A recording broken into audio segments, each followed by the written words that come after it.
طيب بسم الله الرحمن الرحيم السلام عليكم ورحمة الله وبركاته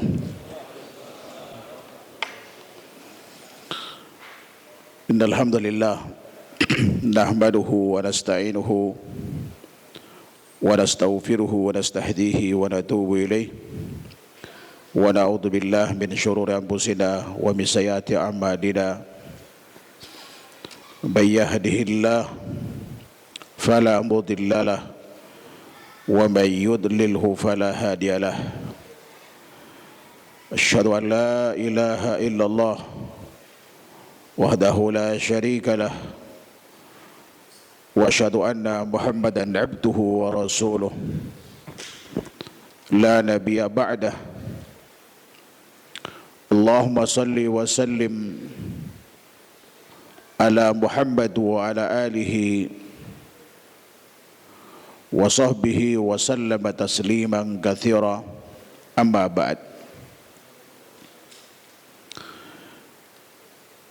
Ikhwan dan akhwat sekalian yang dirahmati Allah Subhanahu wa taala,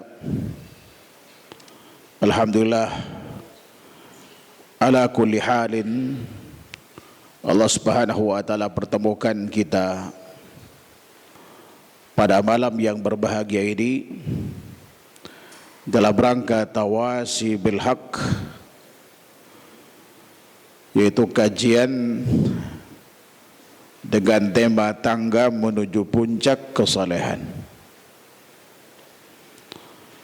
Salawat teriring salam senantiasa kita berikan pada Nabi kita Muhammad sallallahu alaihi wasallam beserta para kerabat, sahabat dan pengikut setianya sampai hari kiamat nanti.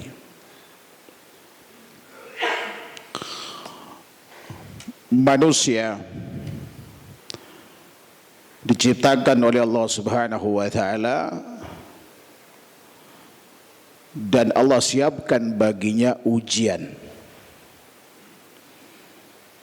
Dan ujian ini senantiasa menyertai hidup kita agar kemudian dapat diketahui dari ujian ini siapa mereka yang lulus dari yang gagal. Dan ujian itu beragam macam bentuknya. Dan yang paling banyak adalah ujian berupa perintah dan larangan Allah Subhanahu wa taala. Di dalam surah Al-Insan ayat 2 Allah Subhanahu wa taala berfirman, "Wa laqad khalaqnal insana min nutfatin amshajin nabtali faj'alnahu sami'an basira." Dan kami telah ciptakan manusia yaitu dari tetes sperma. Apapun kemudian dia ketika besar, apakah sebagai presiden atau orang biasa, kaya, miskin, apapun suku dan bangsanya, apapun jenis kelaminnya, semua berasal dari nutfatin amsaj itu.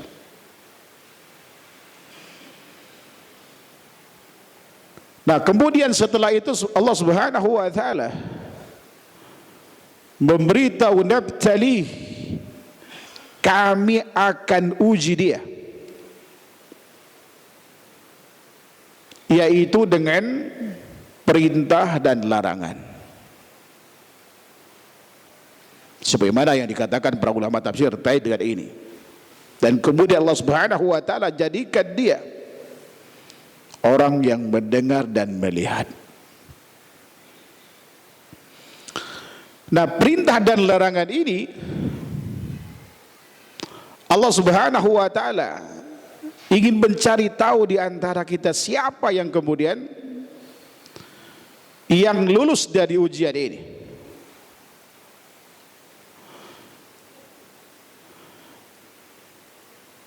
Dan Allah katakan di dalam surah Al-Mulk ayat 2 juga, walladzi khalaqal mauta wal haya liyabluwakum ayyukum ahsanu amala. Dialah Allah yang menciptakan kematian dan kehidupan, liyabluwakum, untuk menguji kalian siapa di antara kalian yang paling ahsan amalnya. Paling ahsan amalnya, ini kata Imam Ibnu Katsir rahimahullah taala, yaitu akhlasu wa aswabuh, paling ikhlas peruntukannya untuk Allah dan paling sesuai amal itu dengan ketentuan syarak.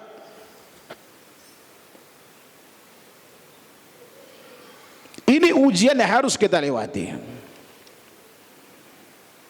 Dan nanti di ujungnya bukan hanya kesalehan yang kita dapatkan, tetapi ujian berupa perintah dan larangan ini adalah jalan menuju surga, tangga kesalehan, tangga kesuksesan di dunia dan di akhirat. Sebab Rasulullah SAW pernah bersabda, ada dua hadis, satu diantaranya, kullu ummati yadkhulunal jannah, semua umatku berpeluang masuk surga, illa man aba, kecuali yang enggan. Para sahabat kemudian saat itu bertanya, qalu may ya'ba ya Rasulullah, siapa gerangan yang enggan masuk surga itu? Siapa yang tidak mau beruntung mendapatkan surga dari umatmu? Sebab seluruh sahabat tidak satu pun mereka pasca Islamnya kecuali menginginkan surga. Kok Rasulullah mengatakan ini? Lalu Rasulullah bersabda, man ata'ani dakhalal jannah wa man asani faqad aba. Barang siapa yang taat kepadaku, kata Rasulullah, taat kepada Rasulullah tentu menjalankan perintah, menjauhi larangan. Dia umat Nabi Muhammad itu yang bakal masuk surga. Dia yang bakal sukses. Dia orang yang soleh yang sebenarnya. Dialah ahli taqwa.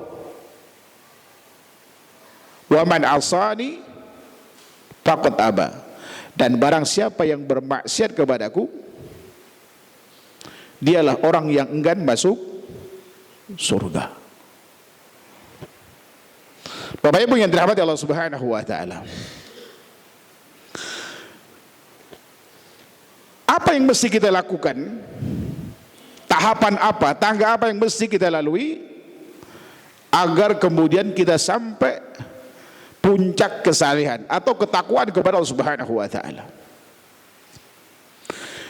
Para sahabat Nabi sallallahu alaihi wasallam adalah teladan bagi kita dalam hal ini, karena seluruh sahabat itu dijamin masuk surga. Walaupun tingkatan surga antara satu sahabat dengan yang lainnya berbeda tergantung amal yang mereka lakukan, tetapi seluruh sahabat itu dijamin masuk surga.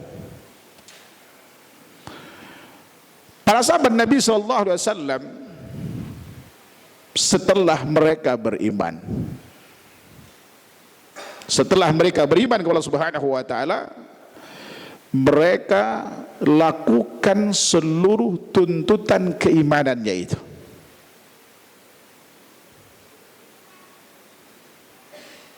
Mulai dari merawat keimanan itu dari hal yang dapat menodainya, apakah itu berupa kesyirikan, baik syirkul asghar apalagi syirkul akbar, baik munafik, ya kan, i'tiqad atau munafik amal, apalagi kufuran. Mereka sangat menjaga sekali tentang apa? Pondasi keimanan ini, pondasi agamanya. Karena keimanan itu adalah pondasi agama setiap kita. Kalau ini kemudian tercabut dari akarnya, jangankan tercabut, ternodai kesempurnaannya, ini akan masalah dengan bangunan-bangunan yang akan dibangun di atasnya itu. Bahkan bisa jadi seluruh amal itu sia-sia manakala kemudian apa? Keimanan ternodai. Contoh, ada seorang beriman kepada Allah Subhanahu wa taala, tapi saat kemudian dia melakukan ibadah masih berharap pujian atau menyekutukan Allah Subhanahu wa taala dalam hal ini dengan yang lain, maka di saat itu sebesar apapun pahala amal yang dilakukan itu tidak membuat dia mendapatkan keistimewaan apa-apa. Jangankan ya kan kesalehan, pahala dia tidak dapatkan. Bahkan tidak mustahil itu bisa menghancurkan seluruh bangunan pahala yang telah didapatkan selama ini kalau yang dilakukan adalah syirkul akbar. Sebab Allah Subhanahu wa taala katakan dalam hadis Muslim itu, ana aghnas syuraka an syirk, man amila amalan asyraka fihi ma'i ghairi taraktu wa syirkah. Saya adalah zat yang tidak butuh sekutu, kata Allah Subhanahu wa taala. Barang siapa yang melakukan suatu amal menyekutukan aku dengan yang lain dalam amal itu, aku tinggalkan dia dan sekutunya, artinya amal itu tidak mendapatkan pahala, tidak memberikan dampak apa-apa terhadap catatan amal, tidak kemudian kepada kesolehan dirinya, tidak bernilai apa-apa sama sekali insya Allah Subhanahu wa taala. Ini kalau dia karena Allah dan selain Allah. Kalau dia murni karena selain Allah, itu bisa menghilangkan seluruh amal yang pernah dilakukan, karena ini termasuk jenis syirkul akbar. Dan para sahabat Nabi SAW itu sangat hati-hati dalam hal ini. Setelah kemudian dipastikan pondasi keimanan kokoh, dan itu dibuktikan dengan apa? Dengan melakukan ketaatan kepada Allah Subhanahu wa taala. Ini tahapan yang kedua. Tanpa kemudian melihat sunnah wajibnya amal. Jadi sahabat itu tidak pernah melihat apa? Ini wajib sunnah amal ini. Tapi yang dia lihat itu adalah apakah ini ajaran Rasulullah atau bukan. Kenapa mereka demikian? Karena Rasulullah SAW berpesan kepada mereka secara khusus dan kita sebagai umatnya secara umum, agar kita ittiba kepada sunnahnya ini, ya kan, tanpa kemudian ada penentangan dari diri kita itu. Dalam hadis riwayat Imam Bukhari, Rasulullah katakan, da'uni ma taraktukum fa inna ma ahlaka man kana qablakum kasratu su'alihim wa ikhtilafum ala anbiya'ihim. Biarkan aku pada apa yang kutinggalkan buat kalian, karena kehancuran umat terdahulu, kata Rasulullah SAW, adalah karena banyak nanya, ngeyel. Kalau diperintahkan untuk motong sapi, nanya tuh sapinya apa, warnanya apa, betina atau jantan, apa yang bukan bajak sawah atau bukan. Tujuan dari pertanyaan ini supaya terhindar dari perintah itu. Begitu pula kemudian ketika larang, mereka terkadang menghantamnya, melanggarnya, bahkan menyelisih secara sengaja. Karena itulah kemudian Allah Subhanahu wa taala binasakan mereka dengan ragam, ya kan, musibah yang menimpa kepada mereka sesuai dengan maksiat yang mereka lakukan.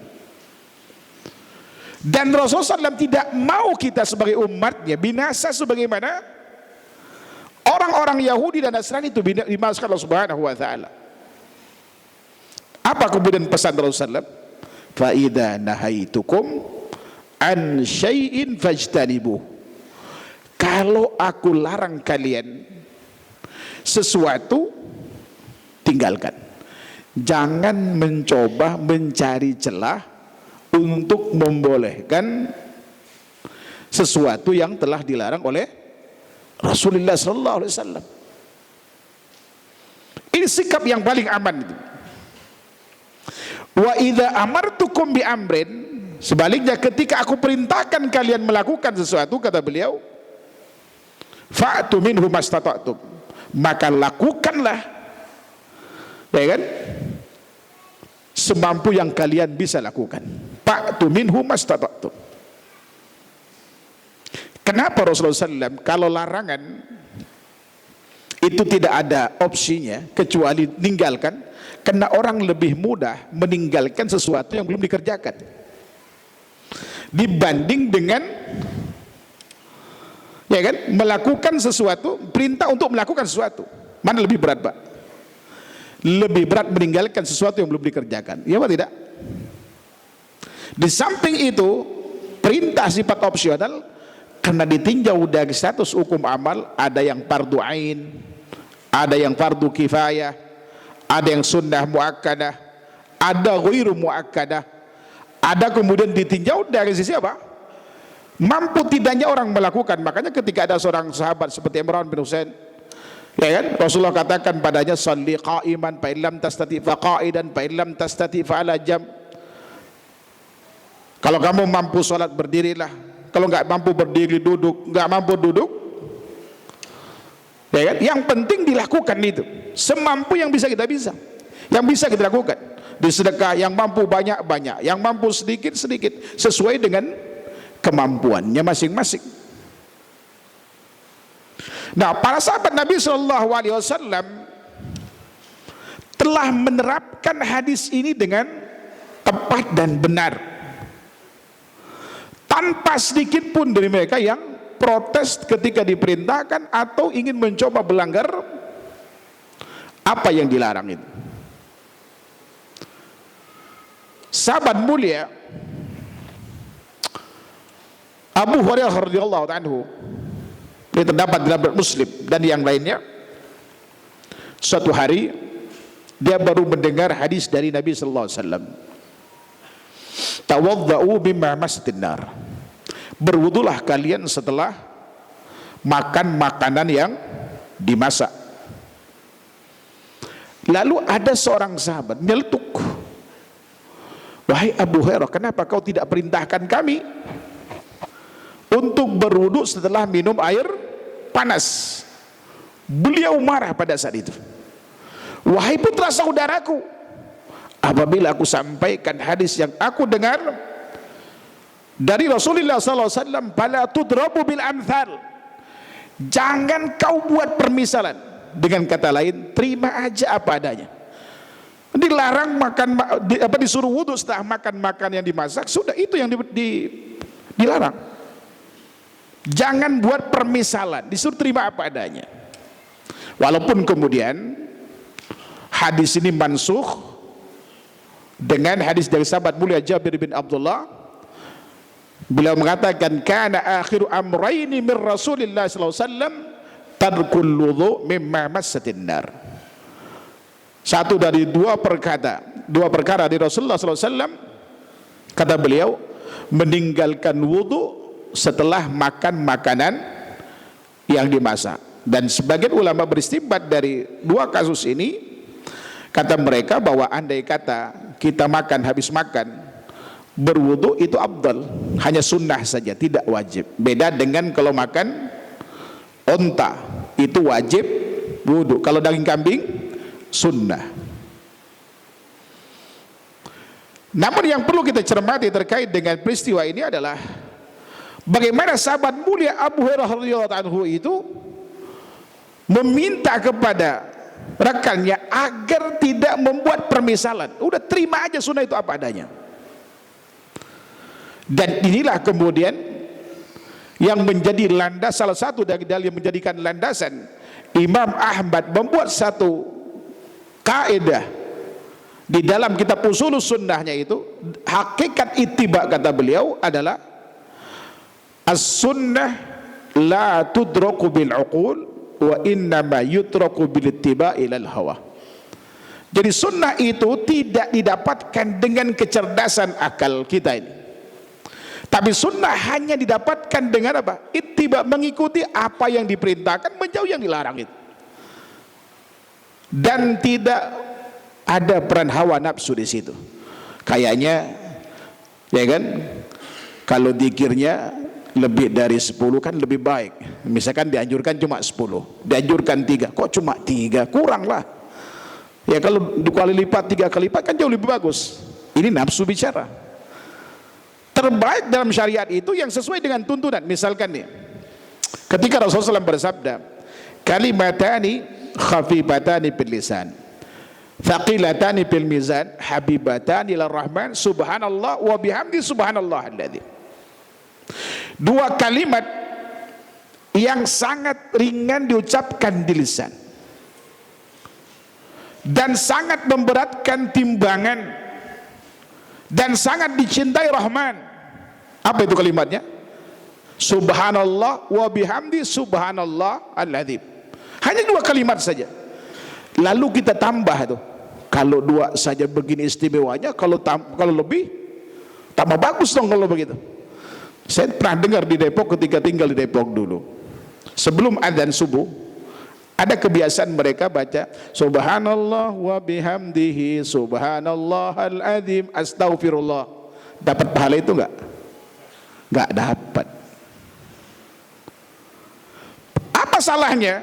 Bukan kalimatnya bagus, astaghfirullah, istighfar kan dianjurkan, tapi tidak pada tempatnya, dan ini merusak sunnah yang diperintahkan untuk dilakukan oleh Rasulullah SAW. Karena yang beliau harapkan itu cuma 2 kalimat itu yang dibaca. Itu yang dicintai oleh Allah Subhanahu wa taala. Itu yang sangat memberatkan timbangan kita. Bukan berarti lebih banyak lebih bagus, tidak. Jadi standar baik, ya kan, dan benarnya itu adalah yang Rasulullah contohkan. Itu yang makna aswabu tadi, yang paling sesuai dengan tuntunan. Dan kebanyakan kita yang sudah kenal sunnah ini, umumnya ketika melakukan kesalahan itu dalam amal, bukan karena tidak ada dasar amal itu. Umumnya kita begitu mau lakukan sesuatu, pasti nanya dulu, ada enggak dasarnya ini? Ya apa tidak? Ini masalah, ini tingkatan yang luar biasa dibanding dengan orang pada umumnya. Yang penting banyak orang melakukan, ada kiai yang mendukung, ada tokoh-tokoh besar melakukan, udah kayaknya ini amal benar, kita ikutin aja. Ya apa tidak? Kita tidak. Siapapun yang melakukan, kita selalu cari tahu, ada dasarnya enggak ini nih? Tapi yang jarang dilakukan adalah kita mencari tahu cara bagaimana melakukan amal ini gitu. Karena sesuatu yang dikatakan amal saleh, di samping keikhlasan tadi, yang kedua pelaksanaan pun harus sesuai dengan tuntunan. Tidak cukup kalau amal itu hanya ada dasarnya, tapi pastikan di samping itu cara pelaksanaan sesuai dengan tuntunan yang disyariatkan itu. Contoh lain dari Aisyah radhiyallahu anha, bagaimana mereka itu menerapkan sunnah itu. Paling tidak perintah Rasulullah SAW tadi itu. Suatu waktu dalam riwayat Muslim ini, ada seorang wanita namanya Mu'adah al-Adawiyah, seorang tabi'in wanita. Dia datang menjumpai Aisyah dan berkata kepadanya, ya Aisyah, ma balul haid tu'mar bi qada'is shaum wa la tu'mar bi qada'is shalah. Aisyah, kata beliau, kenapa sih wanita yang haid itu diperintahkan untuk mengqadha puasanya tapi sholatnya tidak? Kalau pertanyaan ini ditanyakan sekarang, kira-kira masalah enggak? Kita anggap masalah enggak, Pak? Kalau ada orang bertanya sekarang pertanyaan yang sama tadi, kenapa wanita kalau haid puasanya disuruh qadha tapi sholatnya enggak? Kan logikanya, menurut logika ini dan perasaan kita, bukankah sholat itu lebih tinggi derajatnya dibanding puasa? Tapi kenapa puasa yang diperintahkan untuk mengqadha puasa tapi sholat tidak?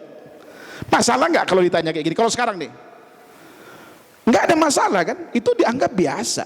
Tapi di zaman sahabat itu masalah. Apa kata Aisyah? Alih-alih beliau menjawab, justru kemudian beliau marahi dan beliau menuduh Mu'adah al-Adawiyah ini seorang khawarij Hairuriyah. Apa kata beliau pada saat itu? Haruriyatin anti, katanya. Apakah anda seorang wanita yang berpaham khawarij Hairuriyah? Lalu kemudian wanita ini berkata, lastu biharuriyah walakinni as'al. Saya tidak punya paham itu, saya murni bertanya, ingin tahu aja. Baru dijawab sama beliau itu. Perhatikan jawaban beliau. Kunna nahidu ala ahdin Nabi sallallahu alaihi wasallam fa nu'mar biqada'is shaum wa la nu'mar biqada'is salah.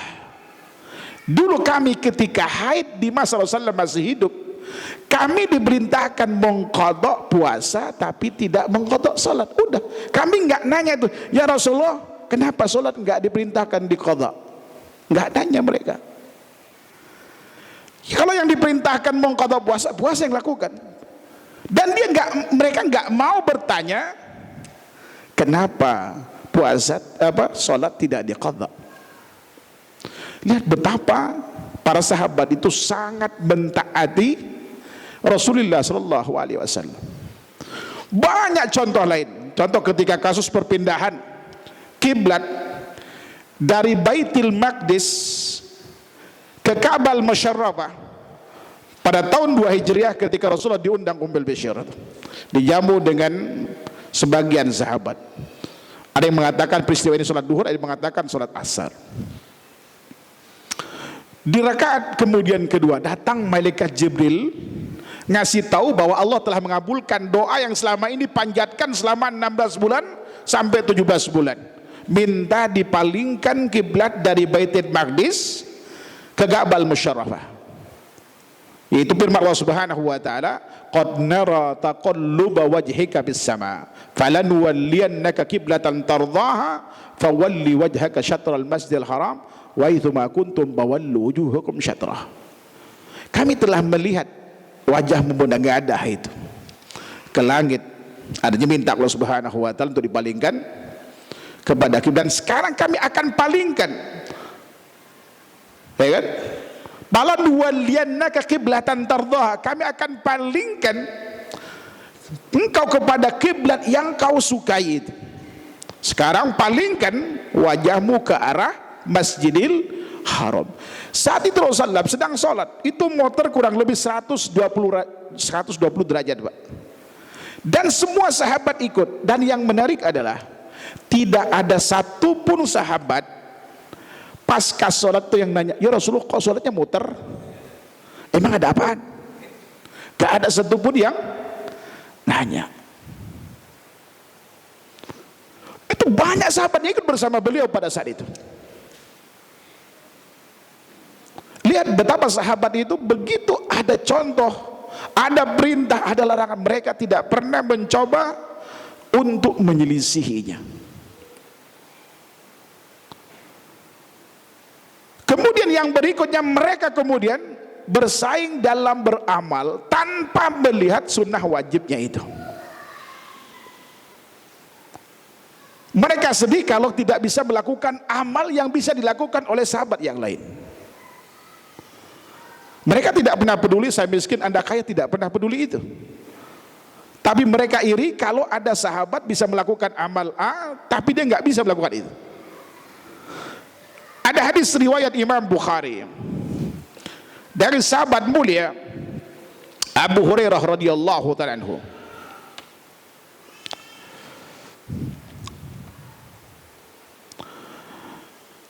Beliau menuturkan, anna fuqara al-muhajirin atau Rasulullah sallallahu alaihi wasallam baqalu dhahaba ahlud duthur min al-amwali bid darajatil ula. Kalau bahasa kita mah, ya Rasulullah, enak kali nih orang yang kaya, yang punya harta, dengan hartanya mereka bisa mendapatkan derajat yang paling tinggi itu, dan akan mendapatkan an-naimil muqim, mendapatkan nikmat yang abadi. Faqala wa madzak, apa itu kata Rasulullah? Kemudian mereka berkata, qalu yusalluna kama nusalli wa yasumuna kama nasum wa yatasaddaqun, atau dalam riwayat wa yatasaddaquna bi budhuli amwalihim. Mereka sholat sebagaimana kami sholat, puasa sebagaimana kami puasa, dan kemudian mereka punya harta. Walahum fadlu amwali yahujuna biha wa yatamirun wa yujahidun wa yatasaddaqun. Mereka punya kelebihan harta yang dengannya mereka bisa haji, bisa umroh, bisa berjihad dengannya, bisa bersedekah dengannya. Artinya sementara kami enggak mampu melakukan itu. Lalu Rasulullah berkata, afala u'allimukum syai'an tudrikuna bihi man sabaqakum wa tasbiquna bihi man ba'dakum. Maukah aku ajarkan kepada kalian sesuatu yang dengannya kalian bisa, ya kan, mengejar kekalahan kalian tadi itu dengan mereka, atau kemudian mendahului, mengalahkan orang kemudian sesudah mereka, kecuali wala yakunu ahadun afdala minkum illa man sana mithla ma sana'tum. Dan kemudian tidak akan ada seorang pun, ya kan, dari kalian, tidak ada seorang pun yang akan mengungguli kalian kecuali orang yang melakukan seperti apa yang kalian lakukan. Artinya Rasulullah ngasih amalan yang dengan amalan ini bisa menyaingi sahabat yang kaya tadi itu, baik pada saat itu atau kemudian orang yang sesudah mereka nanti setelah mereka meninggal. Dan tidak ada orang yang bisa mengungguli mereka dengan amal ini kecuali orang itu melakukan hal yang sama. Kemudian Rasul ajarkan kepada mereka apa? Ketika sahabat berkata, bala ya Rasul, ya kami mau. Tusabbihuna wa tukabbirun wa tuhammidun fi duburi kulli salatin 33 marrah. Kau lakukan tasbih, tahmid, takbir masing-masing 33 kali setiap habis salat 5 waktu. Kemudian berikut paraja Abu Qara'ul Muhajirin ila Rasulullah sallallahu alaihi wasallam. Kemudian keesokan dia balik lagi ke Rasulullah sallallahu alaihi wasallam. Faqalu sami'a ikhwanuna ahlul amwali ma fa'alna fa'alu mithlah. Ya Rasulullah, saudara kami yang kaya itu, yang punya harta melimpah, mereka mendengar apa yang kami lakukan dan mereka melakukan hal yang serupa. Kemudian Rasulullah bersabda, dzalika fadlullah yu'tihi may yasha. Itulah karunia Allah yang diberikan kepada orang yang Allah kehendaki. Jadi kalau ada orang kaya berilmu dan diamalkan ilmunya dan hartanya di jalan Allah Subhanahu wa ta'ala, tidak ada yang bisa nyaingin mereka. Bahkan dalam hadis riwayat Imam At-Tirmidzi dari sahabat mulia Ibnu Abi Kabas Al-Mari, dalam penggalan hadis Rasul mengatakan, innamad dunya li arba'in nafar. Dunia hanya dimiliki 4 orang. Yang Rasul sebutkan pertama kali, abdin razaqahullahu ma'la wa ilma wa yattaqi fihi rabbah wa yasilu bihi rahimah fa huwa bi afdalil manazil. Yaitu seorang hamba yang Allah berikan harta, beri ilmu, dia bertakwa dengan ilmu dan hartanya dan menyambung silaturahim dengannya, dia mendapatkan kedudukan paling tinggi, paling mulia itu. Itu orang kaya. Makanya 8 dari 10 sahabat yang dijamin masuk surga itu pengusaha kaya. Mereka saleh, bukan hanya saleh, sukses di dunia, di akhirat ada jaminan surga. Pertanyaannya, apakah ini hanya berlaku bagi sahabat itu? Tidak. Kalau kita melakukan apa yang dilakukan mereka, antum kaya, melakukan apa yang sahabat oleh Abu Bakar, Omar, Osman, Abdurrahman bin Auf, insyaallah antum mendapatkan apa yang mereka dapatkan. Kita yang miskin juga akan mendapatkan kalau kita melakukan apa yang dilakukan sahabat mulia Ali bin Abi Thalib dan Zubair bin Awam. 2 sahabat ini miskin namun dijamin masuk surga. Jadi para sahabat Nabi SAW itu tidak pernah memilah-milih amal, tidak pernah milah-milih amal. Inilah sahabat Nabi SAW. Sehingga kemudian mereka mendapatkan apa? Puncak ketakwaan, puncak kesalehan di dunia dan di akhirat. Dia berhasil menjemput rahmat Allah Subhanahu wa ta'ala dan kemudian masuk surga dengannya. Dan ada hadis lain juga yang menguatkan dan sekaligus menjadi motivasi bagi kita agar ketika kita melakukan amal itu tanpa melihat wajib sunnahnya, sepanjang itu disyariatkan. Karena bisa jadi kalau kita ngamalin misalkan yang wajib-wajibnya saja belum tentu juga diterima kan. Mungkin sesuai dengan tuntunan tapi keikhlasan masih dipertanyakan. Bukankah ada orang yang masuk neraka, bahkan pertama kali api neraka dinyalakan itu dengan mereka? Siapa mereka? Awwalu man tusa'ar bihimun nar, kata Rasulullah. Yang pertama siapa? Orang yang berjuang di medan perang, tujuannya supaya dibilang pemberani. Yang kedua, orang yang belajar ilmu supaya dibilang alim, atau dia baca Al-Quran supaya dibilang qari. Oh, Masya Allah suaranya bagus, bacanya bagus, ya kan? Dan selalu ingin jadi imam gitu.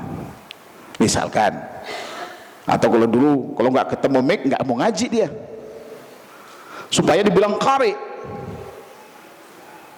Atau kemudian yang punya harta melimpah ruah, ada donasi apapun, oh Masya Allah dia paling banyak itu, tapi urusan kekeluarganya, kata istrinya cerita sama saya, ada orang kaya seperti itu, pelitnya minta ampun sama keluarga, tapi kalau urusan donasi banyak masjid-masjid besar dibantu sama dia. Bahkan dia cerita sama saya, Pak Ustadz itu yang bangun saya, itu yang bangun saya. Tapi istrinya cerita, Pak Ustadz suami saya memang Masya Allah orangnya baik, tapi ke keluarga pelitnya minta ampun. Kira-kira ikhlas nggak begini?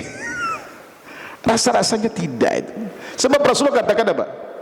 Khairukum khairukum li ahli. Sebaik-baik kalian adalah paling baik pada keluarganya. Karena ini dilihat orang, oh Fulan yang nyumbang, Fulan nyumbang, nama besar kan? Memang orang sombongnya minta ampun. Kemarin umroh sama saya dia, memang kaya raya. Bapak Ibu yang dirahmati Allah Subhanahu wa taala. Bayangkan amal-amal besar menjadi sia-sia karena faktor, ya kan, keikhlasan tidak ada di situ. Bisa jadi kemudian menjadi sebab keselamatan kita adalah amal-amal yang kita anggap itu nggak ada artinya. Antum ngasih duit tuh 2000 perak masuk gitu kan, yakin antum itu nggak akan pernah cerita, jangankan sama orang lain, saya yakin sama orang tua, sama anak pun gak cerita. Ada nggak antum masukin duit 2000 perak di masjid, lalu antum bangga-banggain sama anak, sama orang, oh tadi ayah udah masukin duit berapa Pak? 2000, ya 2000 cemen, kata anak. Tapi kalau antum nyombangnya kayak bapak tadi itu, tahu nggak? Itu kacau itu Pak Ustadz, mahal-mahal itu. Antum tahu nggak yang di masjid ini? Oh iya Pak, itu semua saya yang masang. Coba. Kemudian ada di kampung saya butuh dana, nggak ada yang mau, saya sumbang 200 juta Pak Ustadz. Semua disebutin tuh. Bahkan cerita bajunya harga berapa. Begitu saya nelpon istri saya, istri saya nelpon saya, nanya barang, saya bilang ada di lantai 3, saya bilang gitu. Dikirain saya mungkin banggain dia, oh Pak Ustadz rumah saya itu Pak Ustadz 2 lantai, tapi marmernya itu custom, mesin khusus tuh ke Italia. Ini Masya Allah, ini orang sakit orang begini, ya kan? Jadi nggak boleh ada orang lebih dari dia, ngomongnya Masya Allah itu. Waliyadzubillah. Oleh karenanya, kenapa sahabat Nabi SAW itu nggak pernah milih amal? Karena bisa jadi amal yang ini nggak diterima, yang ini kemudian diterima. Bahkan sahabat Abdullah bin Mas'ud ketika mau sholat, dia anggap itu sholat yang terakhir, karena khawatir yang sebelumnya takut nggak diterima itu. Ini sahabat Pak, siapa Abdullah bin Mas'ud itu dibanding dengan kita? Kita merasa Masya Allah kalau udah ibadahnya kayaknya udah paling top tuh, surga udah ada kaplingan surga, ya kan? Sehingga kemudian kita lemah dalam beramal. Wallahu ta'ala alam. Fadhal Pak. Taib, sebelum komat maksimal sampai jam 7:30 selesai, plus dengan tanya jawab. Jadi kesimpulannya, ya kalau kita ingin meniti tangga kesalehan, pertama yang harus kita lakukan adalah perbaiki keimanan kita kepada Allah Subhanahu wa taala. Kemudian yang kedua, tentu tetap semangat menuntut ilmu agar kita bisa menjalankan manifestasi keimanan sesuai dengan tuntunan Rasulullah sallallahu alaihi wasallam. Dan kemudian selanjutnya, pastikan dalam beramal kita tidak melihat sunnah wajibnya amal selama kita mampu melakukannya, ya kan? Dan ada kesempatan untuk melakukan, kecuali udzur, baru kita pilih-pilih yang wajib, tentu yang harus diutamakan. Tapi selama mampu lakukan tanpa memilah-milih, ya kan, status hukum amal yang dilakukan itu. Hanya dengan ini, ya kan, kita akan mendapatkan keistimewaan. Mohon maaf, yang terakhir adalah kita istiqamah dalam menjalankan semua amal itu, ya kan? Maka insya Allah kita akan mendapatkan predikat, baik itu predikat saleh atau kemudian juga bisa dikatakan dia as-sabiqul muqarrib. Tingkatan tertinggi orang melakukan amal adalah as-sabiqul muqarrib. Atau minimal kalau kita yang wajib, kita mendapatkan predikat apa? Al-muqtasid. As-sabiqul muqarrib ini adalah orang yang ketika dia beramal tanpa melihat wajib sunnahnya amal dan dia istiqomah padanya. Ini memang berat, tidak mudah menghadapi ujian yang satu ini.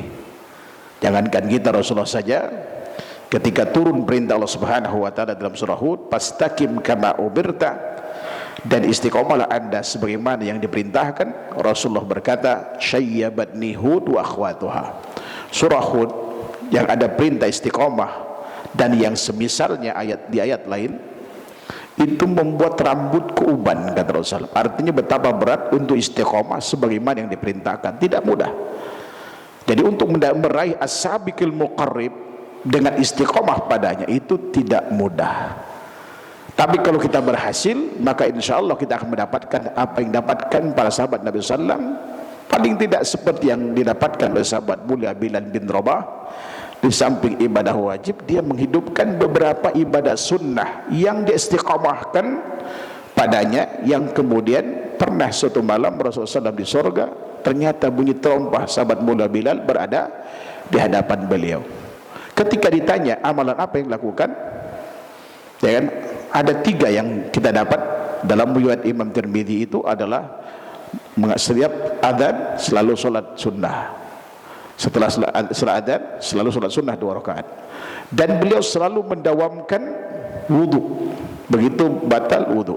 Dan kemudian setelah wudu, dalam Bukhari Muslim, beliau senantiasa melakukan salat, bisa syukur wudu atau sholat sunnah yang disyariatkan. Ini yang menyebabkan sahabat mulia Bilal mendapatkan keistimewaan itu ketika ditanya oleh Rasulullah sallallahu alaihi wasallam. Nah, di dalam hadis riwayat Imam Bukhari ini sebagai penutup, Rasulullah SAW bersabda, jadi orang yang saleh dia akan mendapatkan banyak keistimewaan. Pertama, dia waliullah, atau dia juga as-sabiqul muqarrib, atau minimal kalau dia mengamalkan yang wajib saja dan istiqomah padanya, dia al-muqtasid. Kalau dia mengamalkan yang sunnah, banyak lagi keistimewaan yang akan didapatkan oleh dia. Allah jatuh cinta padanya, Allah akan berikan hidayah taufik sampai tutup usianya, dia akan istiqomah ya Allah Subhanahu wa taala. Kemudian doanya mustajab, setiap kali minta perlindungan Allah akan berikan perlindungan kepadanya. Bahkan di saat sakaratul maut, Allah Subhanahu wa taala, ya kan, akan mencabut sakaratul maut itu dengan yang sakaratul maut yang paling ringan.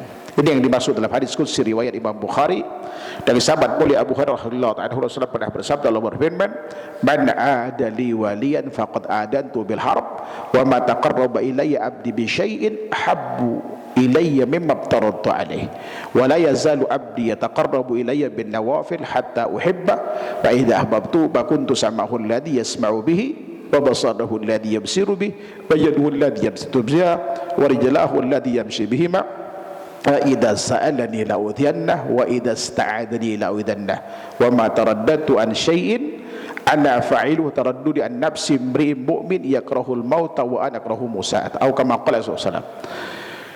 Barang siapa yang musuhi waliku, kata Allah Subhanahu wa taala, aku nyatakan perang terhadapnya. Siapa waliullah di sini? Waliullah di sini kata Imam Ibnu Hajar Al-Asqalani rahimahullahu taala, al-muwadzib ala taqwallah. Itu orang yang bergegas, ya kan, melakukan ketakwaan kepada Allah. Artinya begitu ada perintah diamalkan, ada larangan dihindari. Ini waliullah yang sebenarnya. Ya kan? Ini bukan wali majdzub, ini waliullah yang sebenarnya. Kalau wali majdzub itu wali setan. Kenapa? Karena prosesnya potong kompas tanpa syariat, itu wali majdzub itu. Kalau waliullah, dia mendapatkannya dengan keimanan dan ketakwaan. Tidak ada orang yang bebas dalam Islam dari syariat Islam kecuali 3. Kalau enggak orang gila,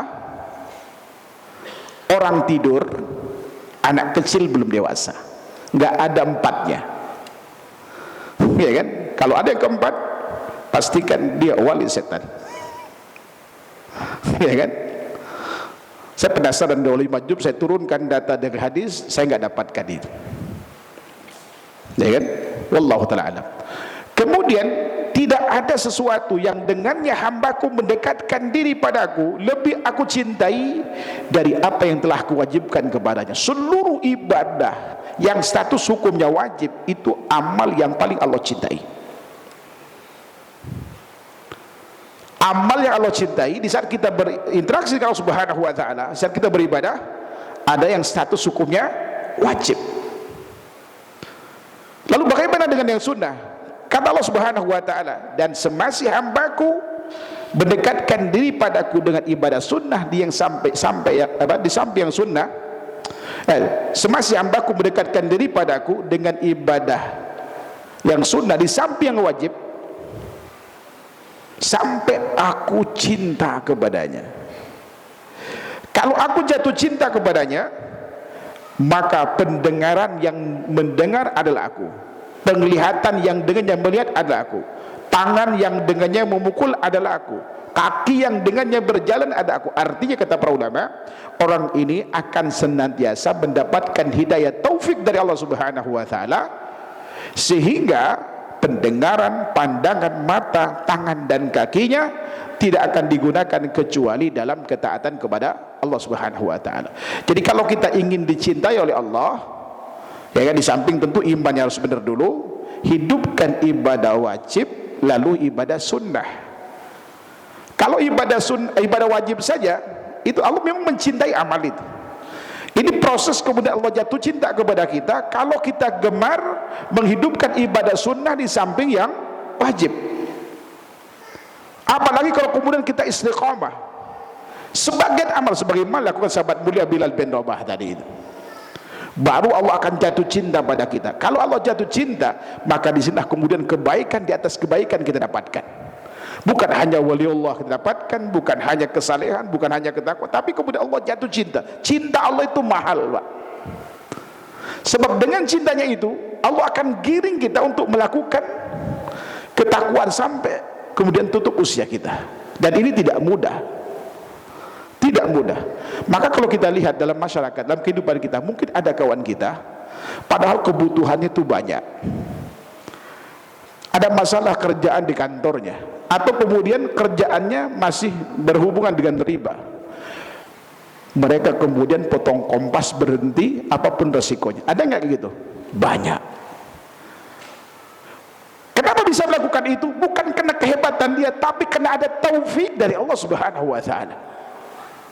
Dan lihat perjalanan hidupnya dia setelah hijrahnya, yakin ada amal sunnah di samping yang wajib dia lakukan. Itu enggak mudah. Sebab saya banyak kenal orang, ya termasuk yang kaya raya tadi itu, ternyata sumbernya adalah riba, ya kan? Kalau dia harus bertaubat, masya Allah, marmer yang custom tadi itu gak ada artinya lagi, kan dijual semua otomatis, hidup miskin lagi. Itu tidak mudah. Nah, bukan hanya cinta Allah yang kita dapatkan, bukan hanya taufik darinya, Tapi yang keempat kita dapatkan apa? Kondisi mustajab doa. Ini artinya kalau Allah Subhanahu wa taala membuat kondisi mustajab doa karena kesalehan kita. Dan kesalehan itu hanya didapatkan karena faktor keimanan yang benar. Yang kedua, gemar menghidupkan ibadah sunnah di samping yang wajib, maka doanya mustajab. Mustajabnya itu bukan hanya untuk dirinya, tapi juga ketika orang lain minta doakan kepadanya, Allah akan kabulkan. Makanya kenapa dari salah satu dari 3 tawassul syar'i yang dibolehkan, di samping tawassul dengan asma dan sifat, tawassul dengan amal saleh, tawassul dengan orang soleh yang masih hidup. Siapa dia ini? Walau dia tidak punya pesantren, tidak punya pengikut banyak, bukan penceramah, mungkin itu teman kita, marbot, imam di masjid dan lain-lain, sepanjang kemudian akidahnya benar, dia gemar menghidupkan ibadah sunnah di samping yang wajib, rajin puasa Senin Kamis, minat puasa sunnah yang dilakukan, inilah orang yang layak kita mintai doa. Bulan akhi, tolong doakan ana kepada Allah Subhanahu wa taala, karena dia orang soleh yang mustajab doa. Ngapain antum datang sowan jauh-jauh, bahkan ada yang masya Allah dari Banjarmasin pergi ke Jawa hanya ingin sowan ke sepulan, ingin dapat berkah, dan belum tentu itu diterima. Orang yang jual jimat dia bagaimana kemudian dianggap orang soleh? Solehnya itu karena tongkat, sorban hijau itu bisa dibeli di Tanah Abang. Bapak Ibu yang dirahmati Subhanahu wa taala, bukan hanya itu, fa idasta'adani lawidanna, kalau dia minta perlindungan kepada Allah, Allah akan berikan perlindungan kepadanya. Banyak contoh kasus, bukan hanya Nabiullah Ibrahim alaihissalam yang mendapatkan keistimewaan ketika dibakar, dia tidak terbakar. Allah turun tangan pada saat Allah berkata kepada Nabi Ibrahim, kepada api, ya naru kuni bardaw wa salama ala Ibrahim, wahai api, mendinginlah dan selamatkan Ibrahim. Hal yang sama didapatkan oleh Abu Muslim al-Khawlan karena kesalehannya. Pada saat dia diminta untuk mengakui kenabian seorang Al-Aswad al-Anasi, dengan taruhan kalau dia tidak mau mengakuinya akan dibakar. Api telah disiapkan, ya kan, di tengah kerumunan masa penatiknya, di situ ada Al-Ghajam. Al-Aswad al-Anasi berkata, ya Aba Muslim, atashhada anna Muhammadar Rasulullah, wahai Abu Muslim, kamu bersaksi gak kalau Muhammad itu utusan Allah? Beliau kata, ya. Pertanyaan kedua, atashhada anni Rasulullah, kamu ngakuin gak kalau saya utusan Allah? Bayangkan kalau gak ngakuin dibakar, Pak. Kira-kira kalau kita gimana nih? Abu Muslim gak takut, dia katakan tidak, dia minta Allah Subhanahu wa taala perlindungan, Allah kabulkan. Begitu dia dilempar ke tengah bara api, dia berdiri, dia salat di tengah bara api itu, api tidak memakannya. Jangankan kemudian badannya, pakaiannya itu tidak tersentuh oleh api. Beliau bukan orang yang pintar debus, bukan.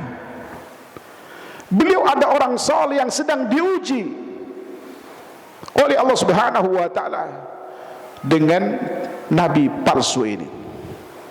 Ketika berita ini nyampe kepada sahabat mulia Umar bin Khattab radhiyallahu anhu, apa kata beliau?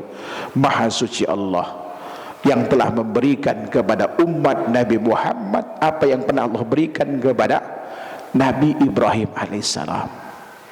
Ingat, jangan salah paham, ini bukan berarti tes kesalehan.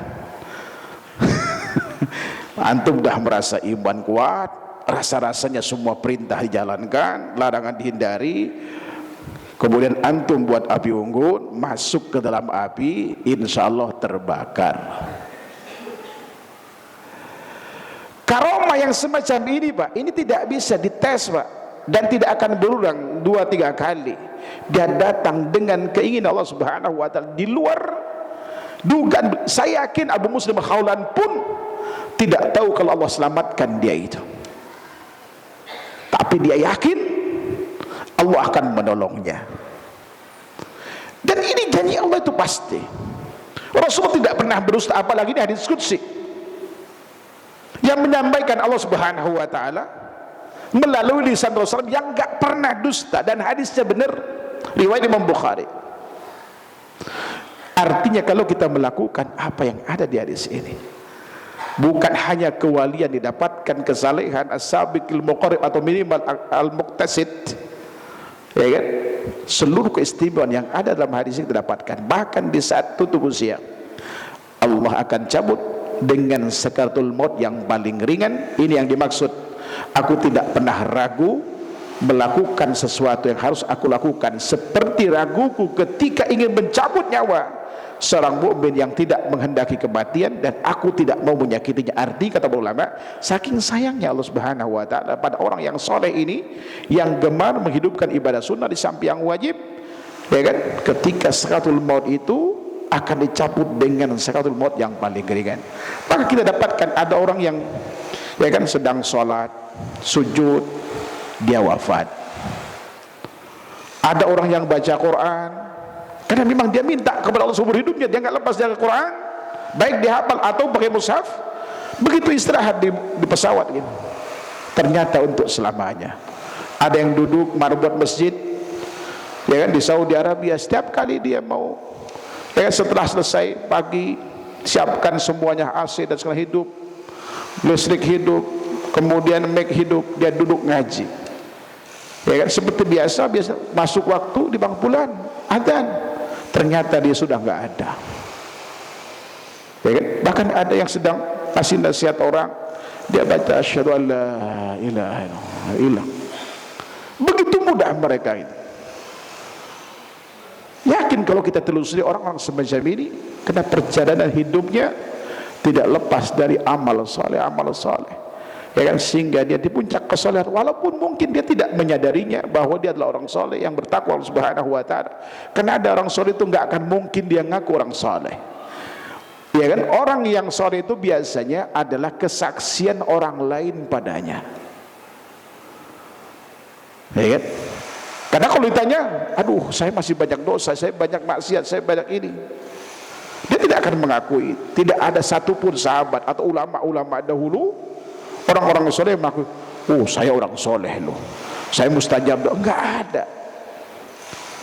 Bagi mereka itu adalah enggak peduli status yang didapatkan, karena kepedulian itu hanya, saya sudah jalankan perintah ini belum, saya sudah menghindari larangannya apa belum.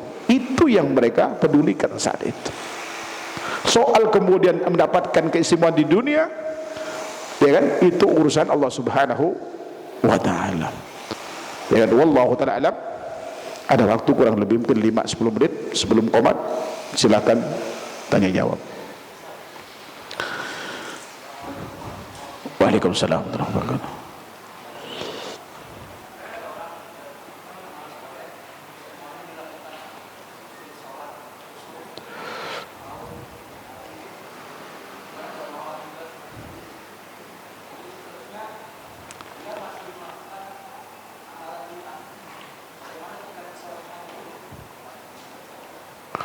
Baik.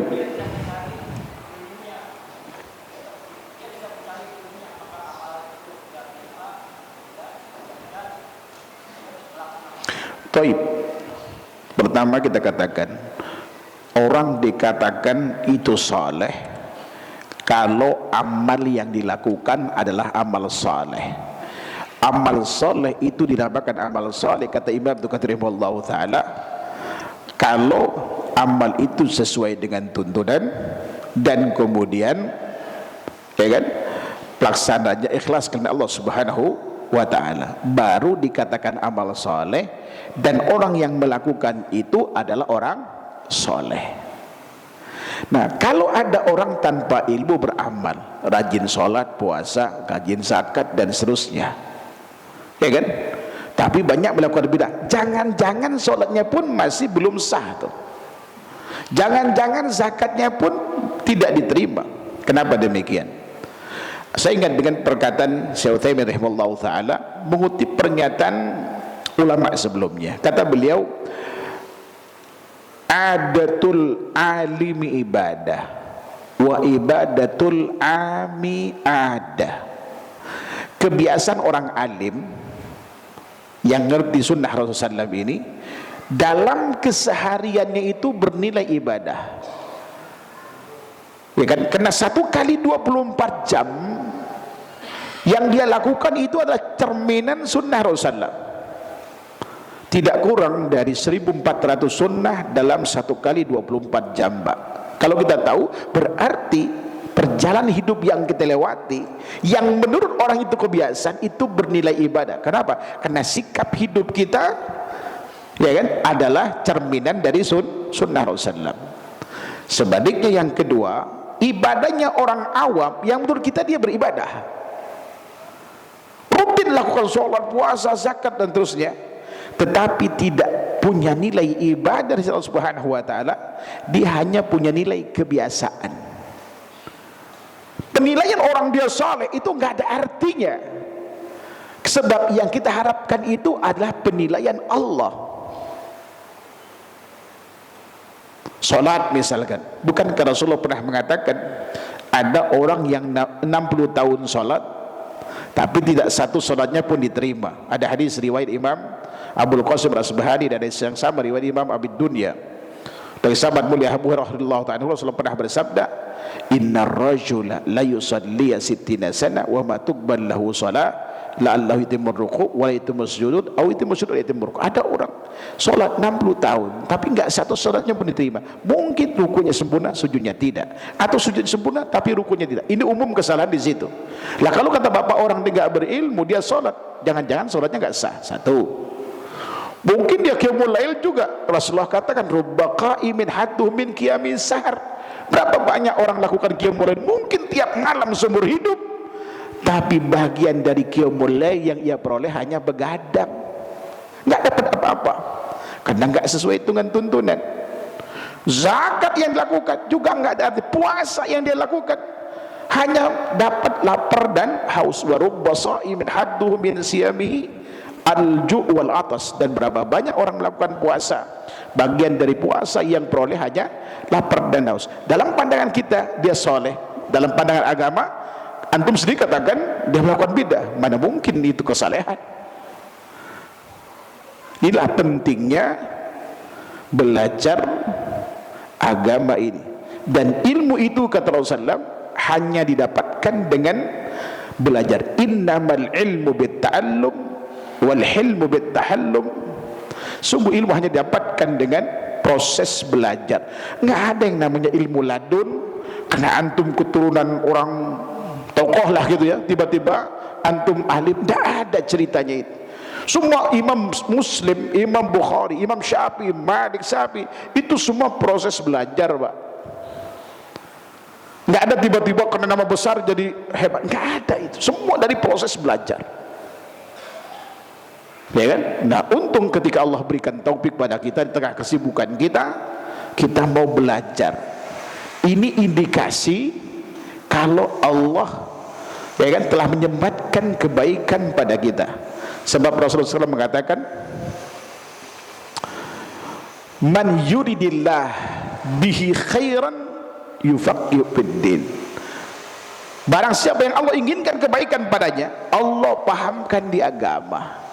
Allah kasih kecenderungan dia untuk nuntut ilmu. Mungkin gak ada orang ngajak pun dia nyari itu kajian-kajian itu. Tapi ada orang yang Allah gak inginkan kebaikan padanya, dekat rumah kajian itu, ngapain ngaji itu? Ah, itu aja. Itu aliran sesat, nggak ada kerjaan. Ya kan? Masih gini masih dibahas akidah, fikih. Orang Amerika udah nyampe ke langit. Ada nggak gitu? Ada. Dan jangan-jangan kita dulu mantannya. Mantan sih nggak apa-apa. Wallahu ta'ala alam. Tapi itu saja barangkali yang bisa kami sampaikan. Kurang lebihnya mohon maaf. Wallahu ta'ala alam.